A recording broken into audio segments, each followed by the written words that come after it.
Good morning. It's good to be in Sydney. Ros was saying something earlier about not raining, but I come from Melbourne, so I'm used to that.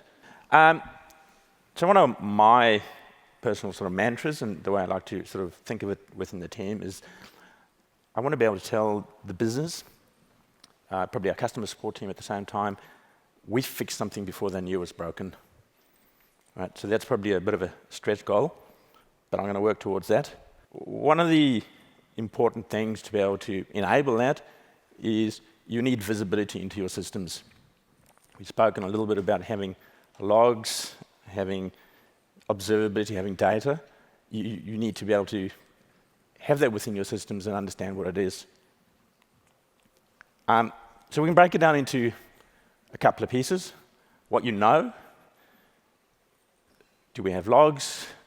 Do we have metrics? What are our health checks like within our systems? What is our performance? How stable are things? Have we monitored our security? Have we got security practices in place? Probably more critical around these things is what you don't know. It's all about discovering, I've got logs, how good are they? Are they structured? Am I just capturing useless information? What metrics do I have? Is my health check doing the right thing? Often the health checks are just really pings. They're not really looking into the details of the systems to work out how healthy are they. They're actually checking the database connections, important things. Do I actually understand what does good look like? And then, do I have any downtime? And at the same time, uptime. So we'll talk a little bit today about a use case that we had. We were getting quite a lot of complaints from customers that they're not getting the emails. They were giving feedback to our customer support staff. They would get into engineering. Engineering went, I think they're getting emails. What are they complaining about? Clearly that leads to a lot of customer frustration. Customers want to sign up. A lot of the emails that they're getting are part of the sign-up journey. They're not getting the emails. They can't continue signing up. They can't use our services. Clearly, that's going to lead to frustration, possibly even churn. People are going to go away. Right? They can't sign up to your systems, use the service that you're offering. They're going to go away.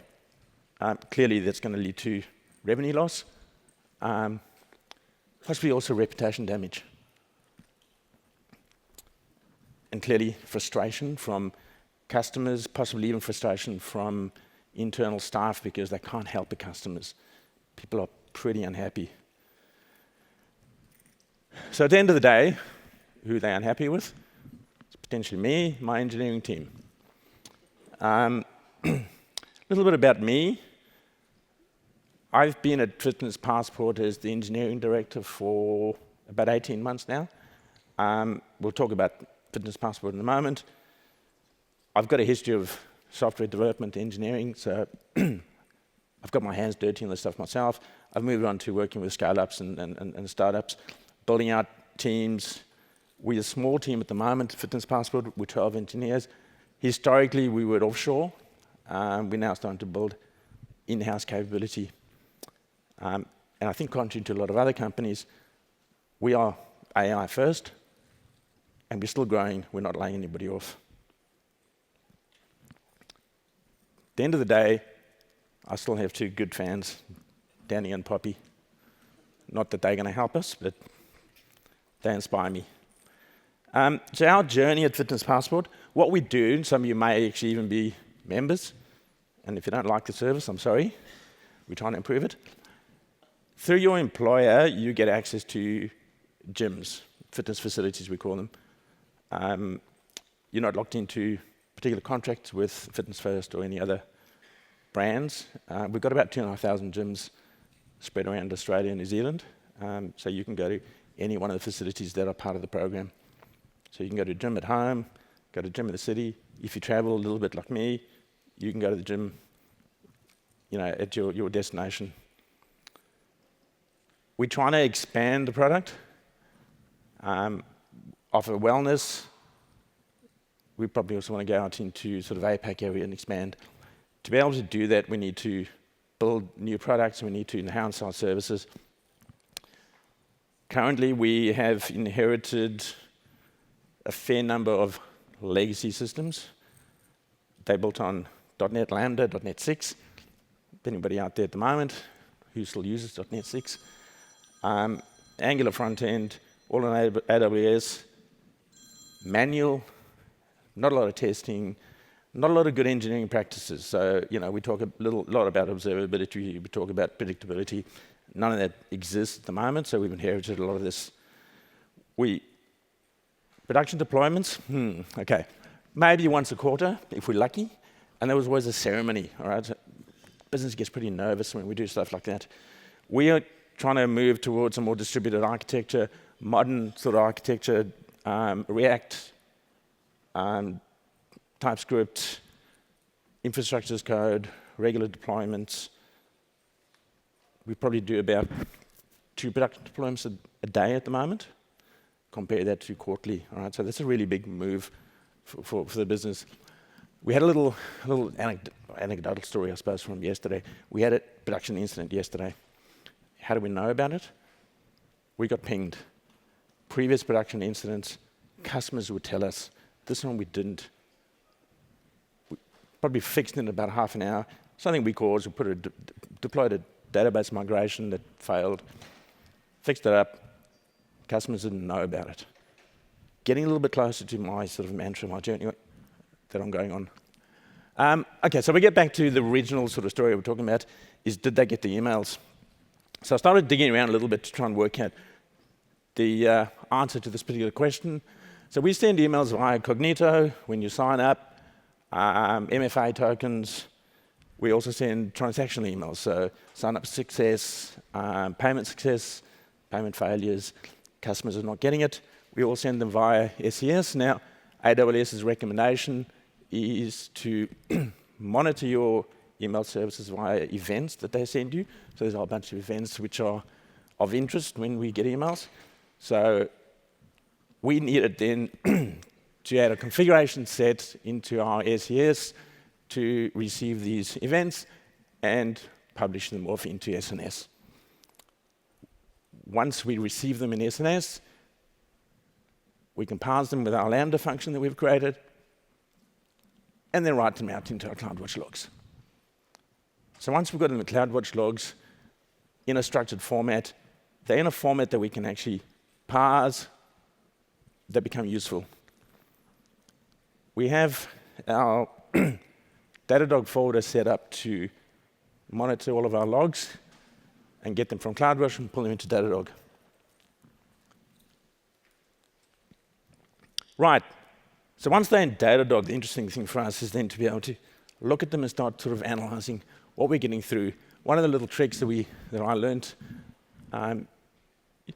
you can group by patterns in your logs, and it gives us a really, really good sort of visibility and a bit of idea of the type of logs we're getting through, and group it by event type. There's a red flag there. We got a lot of delivery delays and a lot of bounces. Stuff we didn't know about previously, we now know about it. Next step for me was to build out a dashboard with a couple of widgets that'll start making these things visible to us. Because previously it was all completely hidden away and nobody had any clue. So once again, a couple of red flags, look at all the bounces, look at all the delivery delays. You can see the number of emails we're sending. I think this is over sort of a longer period of time. Didn't do this over a day because I think that would be a bit scary. So if you want to look at a little bit more detail as to why we're getting all the bounces,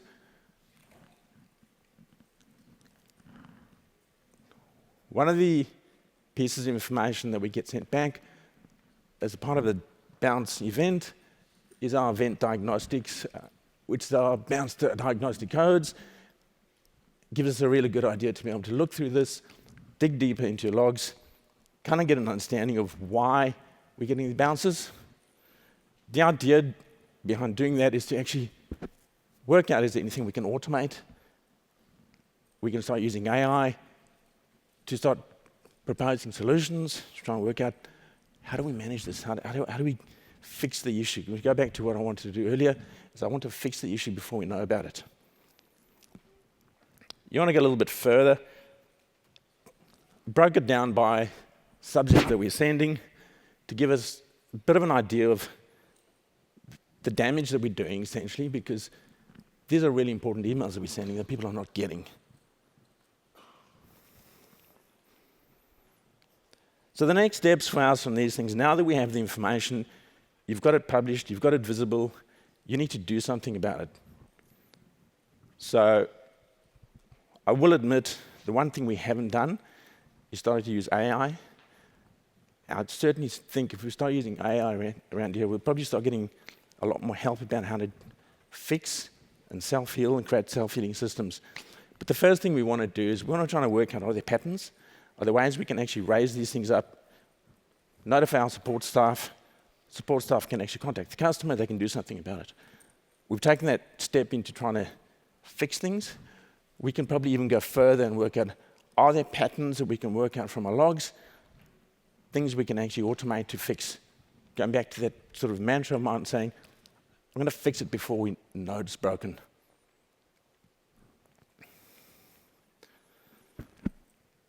So if you're going to go home today, maybe walk around today and think a little bit about it and go, is there something I can learn out of what's happened over here? Think about what you don't know. Look through your systems, look through your logs, try and identify something that you may not know about. Talk to the business. Have they got questions? Are there things that they've been asking you that you haven't really worried about, you haven't really thought about digging into? Dig into it. Look at what you've got. Try and work out, is there something like the emails, people were talking to us about it, we ignored it. We started digging, we found things. So think about that for yourselves. Is there something you can do to work out, are there questions that have been asked by the business or by your customers that you don't have answers to? Try and find those answers. That's the challenge that I'm putting out to everybody right now. Thank you for listening.